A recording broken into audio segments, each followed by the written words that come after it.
ఒక చిన్న బ్యాక్టీరియా ఉంది, అది నిజంగానే గోల్డ్ ని తయారు చేస్తుంది. ఏమిటండి మీరు మాట్లాడేది? వింటే షాక్ అవుతున్నారు కదా. గోల్డ్ ని బ్యాక్టీరియా ఎక్కడ నుంచి క్రియేట్ చేస్తుందో తెలుసా? అది తిని వదిలిన షిట్ నుంచి. ఏదైతే ఉంది బ్రో, మాకు బంగారం ముఖ్యం, కడుక్కొని తీసుకుంటామని అంటారా? కానీ స్టోరీలో చిన్న ట్విస్ట్ ఉంది. ఈ బ్యాక్టీరియా పేరు కప్రియా విడస్ మెటల్యుడెన్స్ అండ్ ఇది ఎక్కువ మెటల్స్ ఉన్న ప్రదేశాల్లో జీవిస్తూ ఉంటుంది. మనకి పాయిజన్ లా అనిపించే గోల్డ్, కాపర్ కూడా దీనికి సమస్య కాదు, ఎందుకంటే అది అవి తినే బతుకుతుంది కాబట్టి. బ్యాక్టీరియా గోల్డ్ తయారు చేసే పద్ధతి. ఈ బ్యాక్టీరియా ఒక స్పెషల్ సిస్టమ్ ని డెవలప్ చేసుకుంది. ఇది ఏం చేస్తుందంటే గోల్డ్ లో ఉన్న టాక్సిక్ అయాన్స్ ని దాని ఎంజైమ్స్ తో ప్రాసెస్ చేసి చిన్ని ప్యూర్ గోల్డ్ పార్టికల్స్ గా మార్చేస్తుంది.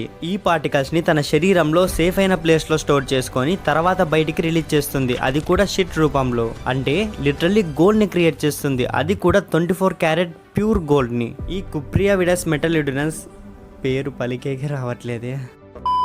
ఓకే, ఈ బ్యాక్టీరియాకి ప్యూర్ గోల్డ్ ని ప్రొడ్యూస్ చేసే అబిలిటీ ఉందని జర్మన్ ఆస్ట్రేలియన్ టీమ్ రీసెర్చర్స్ 2009లోనే కనుగొన్నారు. మరి ఇప్పుడు వరకు ఎందుకని ఆ బ్యాక్టీరియా నుంచి గోల్డ్ ని తీయలేకపోతున్నారు? అంటే అదేం జంతువు కాదబ్బా, దాని వెనకాల కాసుకొని అది వదిలినప్పుడు తీసుకొని పోయి కడుక్కొని వాడుకొని ఎందుకు?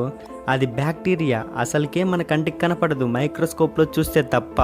జోక్స్ అపార్ట్, దానికి 2 రీజన్స్ ఉన్నాయి. మొదటిది, అది చాలా చిన్న అమౌంట్ లో మాత్రమే ప్రొడ్యూస్ చేయగలదు. అంటే ఆ బ్యాక్టీరియానే మన కంటికి కనపడదంటే అది వదిలే షిట్ ఎంత ఉంటుంది. రెండవది, మన టెక్నాలజీ ఇంకా అంత అడ్వాన్స్డ్గా డెవలప్ అవ్వలేదు. మరి ఈ బ్యాక్టీరియా వల్ల ఫ్యూచర్లో ఏమన్నా యూజెస్ ఉన్నాయా అంటే ఉన్నాయి. నెంబర్ 1, పొల్యూషన్ని క్లీన్ చేయొచ్చు. ఈ బ్యాక్టీరియా హార్మ్ఫుల్ మెటల్స్ ని తిని సేఫ్ గా మార్చుతుంది. నెంబర్ 2, ఫ్యూచర్ లో ఈ వేస్ట్ లో గ్రేడ్ ఓర్స్ నుంచి గోల్డ్ ని క్రియేట్ చేయొచ్చు ఈ బ్యాక్టీరియా నుంచి. తమ్నేల్ ఫ్యాట్ చేసి బ్యాక్టీరియాని పెంచి బంగారం సంపాదిద్దామని వచ్చారు కదా.